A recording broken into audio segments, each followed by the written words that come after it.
Many scholars believe that Psalm 82 and other passages in the Old Testament demonstrate that the religion of ancient Israel began as a polytheistic system and then evolved into monotheism. Many scholars, like Michael Heiser, reject that idea. The problem is rooted in a mistaken notion of what exactly the word Elohim means. Elohim is often translated as God. We look at the Hebrew word the same way we look at capitalized G, God.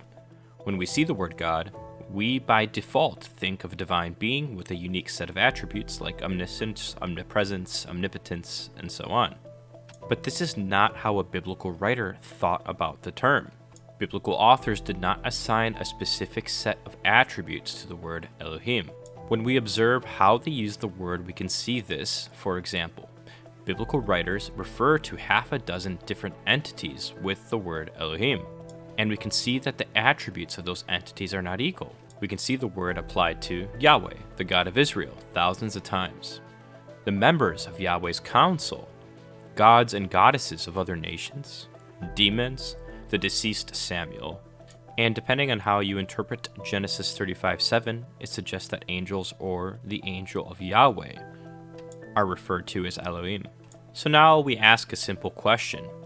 Would any Israelite, especially a biblical writer, really believe that the deceased human, dead, and demons are on the same level as Yahweh? The way they describe Yahweh suggests they would not. The usage of the term Elohim by biblical writers tells us very clearly that the term is not about a set of attributes. Even though when we see a capital G God, we think of unique set of attributes, when a biblical writer wrote Elohim, he wasn't thinking that same way. If they were, they would never have used the term Elohim to describe anything but Yahweh. And so there's no warrant for concluding that plural Elohim produces a pantheon of interchangeable deities. There's no basis for concluding that the biblical writers would have viewed Yahweh as no better than another Elohim. A biblical writer would not have presumed that Yahweh could be defeated on any given day by another Elohim, or that another Elohim had the same set of attributes. That is polytheistic thinking, which is not the biblical picture. And we can see this when we look at what the biblical writers say about Yahweh and never say about another Elohim. The writers speak of Yahweh to highlight his uniqueness. Who is like you among the gods, Yahweh? What God is there in heaven or on the earth who can do according to your works and according to your mighty deeds? O Yahweh, God of Israel, there is no God like you in the heavens above or on the earth beneath. For you, O Yahweh, are most high over all the earth. You are highly exalted above all gods. Biblical writers also saw Yahweh as having unique qualities. Michael Heiser points this out in his book, The Unseen Realm, when he says, the biblical writers also assign unique qualities to Yahweh. Yahweh is all-powerful, the sovereign king over all other Elohim, the creator of the members of his host council, and the lone Elohim who deserves worship from the other Elohim. In fact, Nehemiah 9:6 explicitly declares that Yahweh is unique. There is only one Yahweh. So the biblical use of Elohim is not that difficult to see given these insights. What all the figures on the list have in common is that they are inhabitants of the spiritual world. And in this world, there is a hierarchy. For example, Yahweh possesses superior attributes with respect to all Elohim. But God's attributes aren't what makes him an Elohim, since inferior beings are members of that same group. The Old Testament writers understood that Yahweh was an Elohim, but no other Elohim was Yahweh. He was species unique among all residents of the spiritual world. And the biblical writers suggest that the inhabitants of the spiritual world could interact with ours. They thought that divine beings can, and did, assume physical human form and even bodily flesh for interaction with people, but that is not their normal state. Spiritual beings are spirits. In like manner, humans can be transported to the divine realm, for example, like in Isaiah 6, but that is not our normal plane of existence. So the word Elohim is a place of residence term. It has nothing to do with a specific set of attributes. In response to this, people will point to Deuteronomy 32. For example, Deuteronomy 32:17 says, they, the Israelites, sacrificed to demons, not God, to gods whom they had not known. This verse calls the Elohim that the Israelites wrongly worshipped demons, shedim. this term coming from the Akkadian word shedu. In the ancient Near East, the term shedu was neutral. It could speak of a good or malevolent spirit being. These Akkadian figures were often cast as guardians or protective entities, though the term was also used to describe the life force of a person.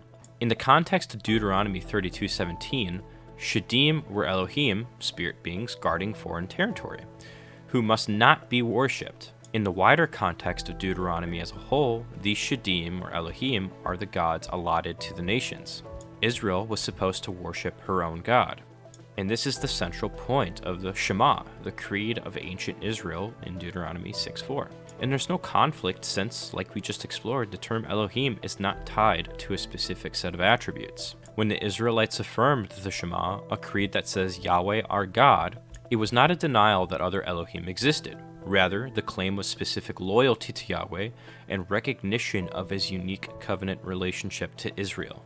That loyalty was in turn tied to certain beliefs about Yahweh, such as him being incomparable and unique among the Elohim. Scholars of Paul's first letter to the Corinthians, such as Guy Waters, say that in the apostles' warning to not fellowship with demons, Paul's comments follow the history of the Israelites described in Deuteronomy 32.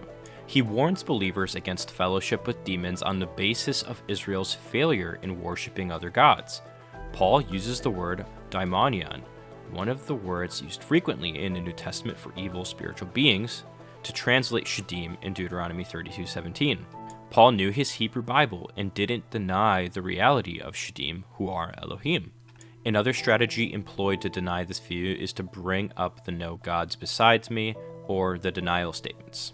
These statements do not assert that there are no other Elohim.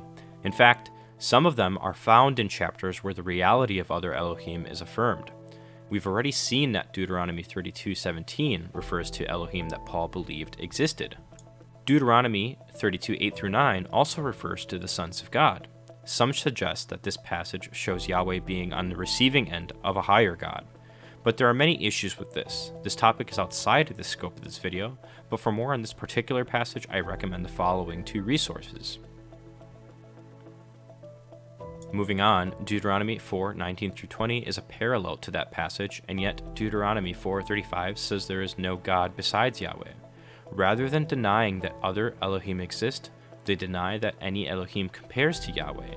They are statements of incomparability.